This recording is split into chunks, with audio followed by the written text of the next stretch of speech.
Uno de los mayores misterios de la fe cristiana es que Dios es uno, pero al mismo tiempo es tres. Esto desconcierta a muchos. ¿Cómo puede existir un solo Dios y a la vez hablar de Padre, Hijo y Espíritu Santo? Para algunos, es un concepto contradictorio. Para otros, es simplemente una invención de la Iglesia. Y sin embargo, lo que para la mente humana parece un enigma, en la Biblia se revela como una de las verdades más profundas de toda la eternidad. La Trinidad, como solemos llamarla, no es un invento humano ni una teoría filosófica. Es el reflejo de quién es Dios en su esencia. Él no es un ser solitario que habita en aislamiento, sino un Dios que existe en comunión perfecta, en unidad absoluta y en amor eterno. Y ese amor se manifiesta desde el principio de la creación, en cada página de las Escrituras y en cada detalle de la obra de la salvación. Ahora bien, este tema es tan importante porque no estamos hablando de una curiosidad teológica. Estamos hablando de la identidad misma de Dios. Si desconocemos quién es Dios en su naturaleza, corremos el riesgo de adorar una idea equivocada,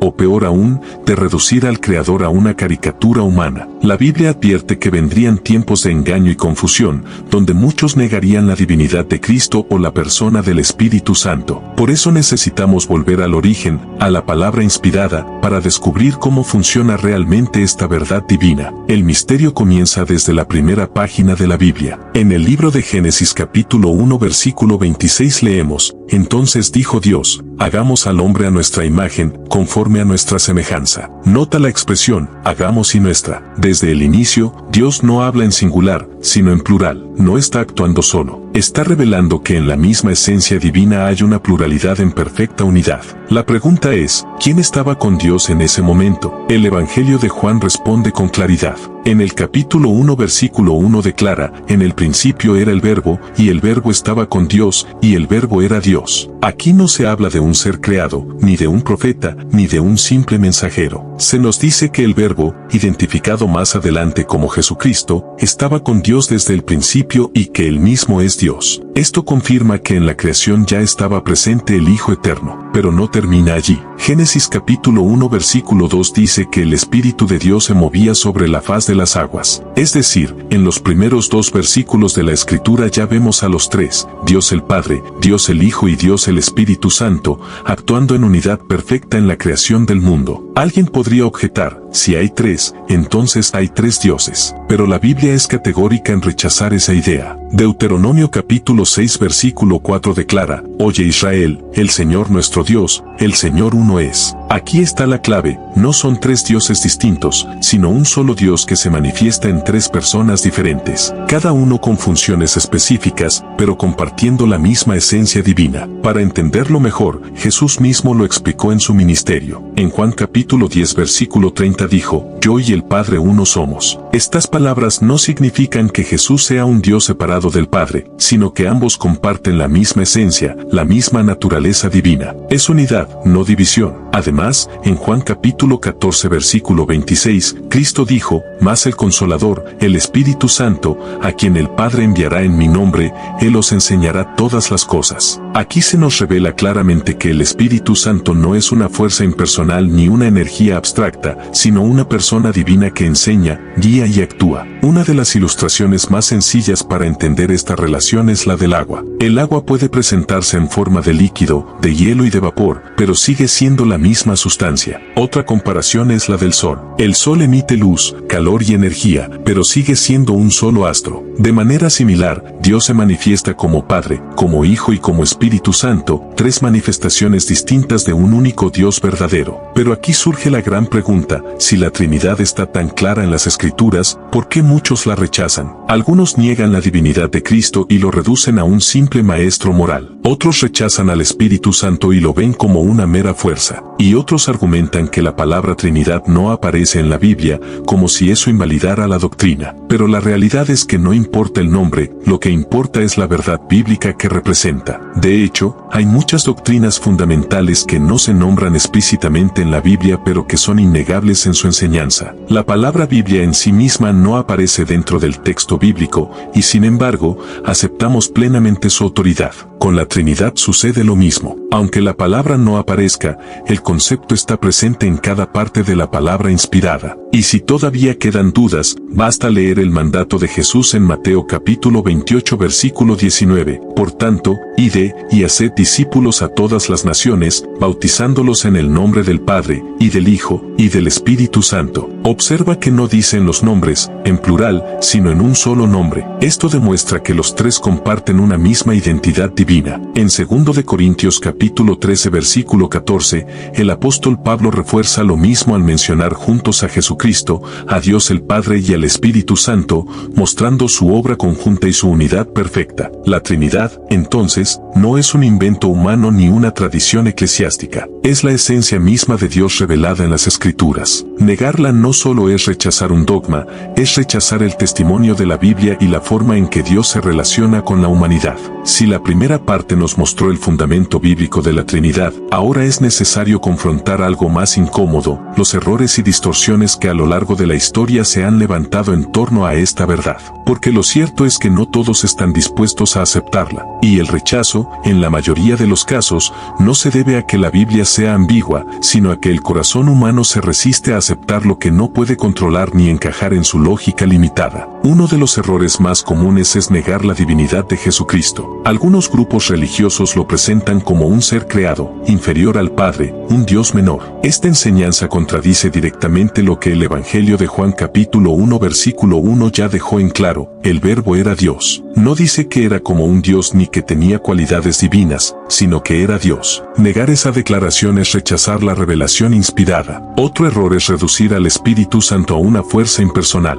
Según esta idea, el Espíritu Santo sería solo una energía que procede de Dios, pero no una persona. Sin embargo, la Biblia nos muestra lo contrario. En Efesios capítulo 4 versículo 30 se dice: no contristéis al Espíritu Santo de Dios. ¿Cómo se puede entristecer a una energía? Solo una persona con voluntad, emociones e inteligencia puede ser contristada. Además, en el libro de Hechos capítulo 5 versículos 3 y 4, cuando Ananías miente sobre su ofrenda, Pedro lo reprende diciendo: no has mentido a los hombres, sino a Dios. Allí se identifica claramente al Espíritu Santo como Dios mismo. Un tercer error es lo que podríamos llamar el modalismo, la idea de que Dios es uno solo que simplemente se manifiesta de distintas maneras según la ocasión, como si usara máscaras. Bajo esta lógica, Dios a veces actúa como Padre, a veces como Hijo y otras veces como Espíritu Santo, pero en realidad es siempre la misma persona. Esto suena atractivo porque simplifica el misterio, pero contradice lo que Jesús mismo enseñó. Cuando Cristo ora en el huerto de Getsemaní, en Mateo capítulo 26 versículo 39,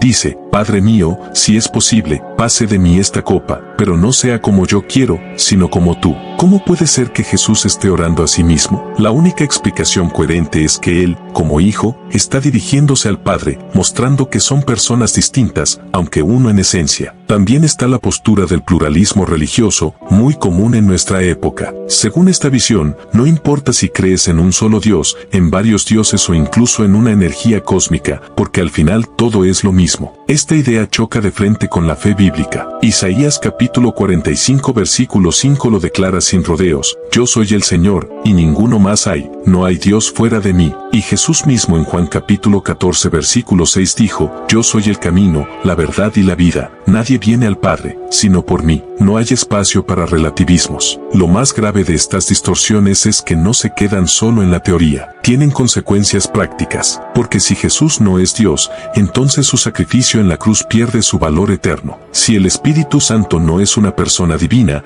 entonces no puede guiarnos ni transformarnos. Y si el Padre, el Hijo y el Espíritu no son uno solo, entonces nuestra fe queda rota, dividida en piezas que no encajan. Es aquí donde se revela el verdadero poder de la doctrina de la Trinidad. Lejos de ser un rompecabezas sin sentido, nos muestra que el Dios que adoramos es un Dios relacional, que existe en comunión perfecta. Esto tiene implicaciones profundas. El amor no es una invención humana, sino la esencia misma de Dios. Antes de que existiera el universo, ya había amor, porque el Padre amaba al Hijo, el Hijo amaba al Padre, y el Espíritu unía ese amor eterno. Por eso, cuando en 1 de Juan capítulo 4 versículo 8 se afirma que Dios es amor, no es una frase poética, es una declaración literal. Solo un Dios trino puede ser amor en sí mismo, porque el amor necesita relación. Un Dios solitario no podría amar desde la eternidad, pues no tendría a quien amar. El Dios bíblico, en cambio, es un Dios que ama porque en su propia naturaleza hay relación, comunión y entrega mutua. Este principio desarma muchos de los intentos humanos por fabricar explicaciones. No se trata de reducir a Dios a lo que entendemos, sino de aceptar que Él es mayor que nosotros. Como dijo Isaías capítulo 55 versículo 9, como son más altos los cielos que la tierra, así son mis caminos más altos que vuestros caminos, y mis pensamientos más que vuestros pensamientos. En este punto, alguien podría preguntarse, ¿pero para qué sirve todo esto en la vida diaria? Y la respuesta es contundente, lo cambia todo. La visión que tengas de Dios determinará cómo entiendes el mundo, cómo te relacionas con los demás y cómo enfrentas la eternidad. Si ves a Dios como un juez solitario, vivirás con miedo. Si lo ves como una fuerza impersonal, vivirás confundido. Pero si reconoces al Dios trino,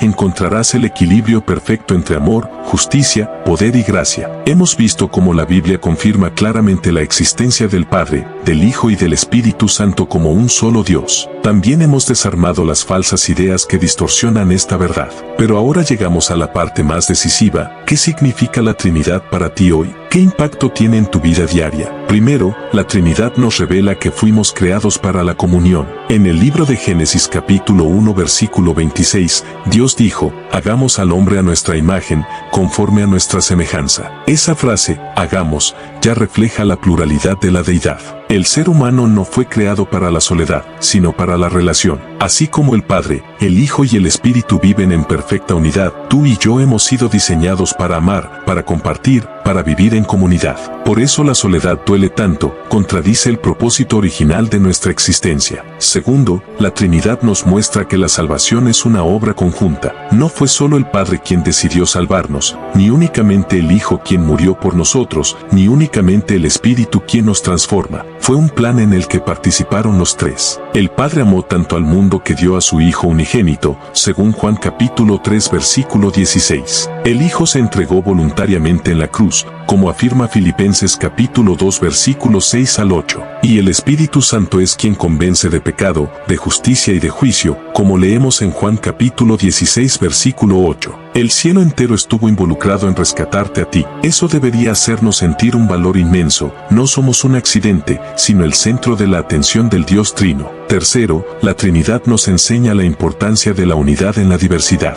El Padre, el Hijo y el Espíritu son distintos en sus funciones, pero uno en esencia y propósito. Esa es la base para toda relación sana en la tierra. En el matrimonio, en la familia, en la iglesia y en la sociedad, no se trata de borrar las diferencias, sino de unirlas en un mismo objetivo. Cuando comprendemos esto, aprendemos a valorar la diversidad como un reflejo del Dios que servimos. Cuarto, la Trinidad nos asegura la presencia constante de Dios en nuestras vidas. El Padre nos adopta como hijos, el Hijo intercede por nosotros como abogado, y el Espíritu Santo habita en nuestro corazón como consolador y guía. Nunca estamos solos. Aunque los problemas nos rodeen y la vida parezca injusta, el Dios Trino nos rodea con su presencia. Jesús prometió en Mateo capítulo 28 versículo 20, «He aquí, yo estoy con vosotros todos los días, hasta el fin del mundo». Esa promesa es posible porque el Espíritu Santo actúa como la presencia misma de Cristo en nosotros. Quinto, la Trinidad nos recuerda que la adoración debe ser integral. No adoramos solo al Padre, ni solo al Hijo, ni solo al Espíritu. Adoramos al único Dios verdadero, que se manifiesta en tres personas. Esto nos libra de extremos y nos lleva a una fe equilibrada. Nuestra oración no es un ritual vacío, sino un encuentro con el Dios que nos creó, que nos redimió y que hoy nos transforma. Al final, la doctrina de la Trinidad no es un tema abstracto reservado para teólogos. Es la base de nuestra fe y de nuestra esperanza. Nos dice quién es Dios, quiénes somos nosotros y hacia dónde vamos. Y nos desafía a vivir reflejando esa unidad en amor. Porque si Dios es comunión perfecta, tú y yo estamos llamados a vivir en amor, no en egoísmo, en unidad, no en división, en entrega, no en indiferencia. Podrías tratar de ignorar esta verdad, pero no podrás escapar de ella. La Biblia no la presenta como una opción secundaria, sino como el corazón de la revelación divina. Al aceptar al Dios Trino, aceptas al Dios de la Biblia. Al rechazarlo, rechazas el fundamento mismo de la salvación. Por eso, hoy la invitación es clara, abre tu corazón al Padre que te ama, al Hijo que murió por ti y al Espíritu Santo que quiere guiar tu vida. Reconoce al Dios verdadero y permite que transforme tu historia, porque en el juicio final no serás evaluado por cuánto entendiste los misterios, sino por si aceptaste o no al Dios que se reveló en amor.